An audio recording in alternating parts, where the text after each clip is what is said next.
ஏய்! ஆ!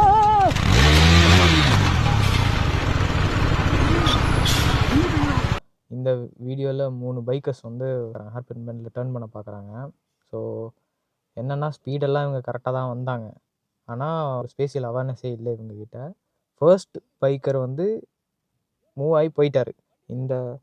அதுக்கு பின்னாடி வந்த பைக்கரால் ரியாக்ட் பண்ண முடியாமல் அங்கேயே ஸ்டாப் பண்ணிட்டார். ஆக்சுவலாக இதுக்கு தான் இந்த மாதிரி டேர்னிங்கில் வந்து ரொம்ப ஸ்லோவாக பார்க்கணும். மேலே வந்து ஏதாவது வெஹிக்கிள் வருதா, கீழே இறங்குதா அப்படின்னு செக் பண்ணிவிட்டு அதை செக் பண்ணிக்கிட்டே தான் நீங்கள் ட்ரைவ் பண்ணிகிட்ருக்கணும். இப்போ அவர் முன்னாடியே இங்கே செக் பண்ணியிருந்தாரு, மேலே ஏதாவது வெஹிக்கிள் கீழே இறங்குதா அப்படின்னு செக் பண்ணியிருந்தாரு அப்படின்னா, இந்நேரம் அவர் முன்னாடியே ஸ்லோ பண்ணி இந்த ஆக்சிடெண்ட்டை வந்து அவாய்ட் பண்ணியிருந்திருக்கலாம்.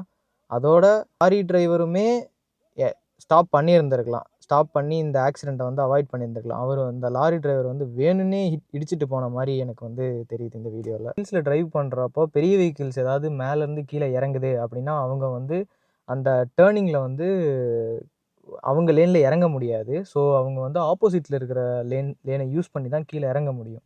அந்த மாதிரி ஏதாவது ஹெவி வெஹிக்கிள்ஸை நீங்கள் பார்க்குறீங்க அப்படின்னா முன்னாடியே ஸ்டாப் பண்ணி நின்று அவங்களுக்கு வழி விட்டுட்டு நீங்கள் போகிறது தான் சேஃபஸ்ட் ஆப்ஷன். அந்த மாதிரி பண்ணியிருந்தால் இந்த ஆக்சிடெண்ட் வந்து நடந்திருக்காது.